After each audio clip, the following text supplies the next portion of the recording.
देखिए इस ब्लॉक प्रमुख के प्रतिनिधि श्री विनोद कुमार जी की तरफ से 101 रुपए का आशीर्वाद आया है। 101 रुपए का आशीर्वाद आया है। ताली बजा के आशीर्वाद दी सबे। आदमी को मूड का तकलीफ दिखाई मत ले भैया।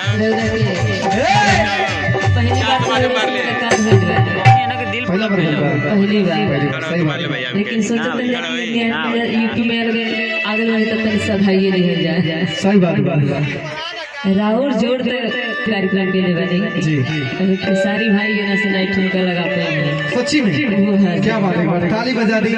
यहाँ से हमारा पहला मुलाकात सच्चाई बात हमारी यहाँ से पहला मुलाकात था। लेकिन हकीकत बा कि यहाँ के कोनो ऐसा स्टार कास्ट नहीं थे जेकरा साथे यहाँ के प्रोग्राम न पहले उठे, चाहे वो खेसारी लाल यादव होखे, चाहे बादल बवाली होखे, चाहे गुल्लू राजा होखे। हमार सौभाग्य बा कि यहाँ के हमारे साथे मंच पे खड़ा बने। ताली बजा दी एक बार। और निमिये हो घरवा माई के निमिये दुआरवा हो ऐसे ना ऐसे करबो तो तकना भैया रे खुश हो जाए। तो कैसे ताली जाने क्यों बजवाया जाता है? हाथ की जितनी बिगड़ी रेखा रखी है सब मैया रानी सही कर देती है। जेकर मुठ्ठा बनाइल रही ओकर ना हाथ खुली ना मैया रानी देखिए ना भाग्य सही होई। ठीक बा तो जौन तरह बाड़ा जाओ ओई तरह रहबा।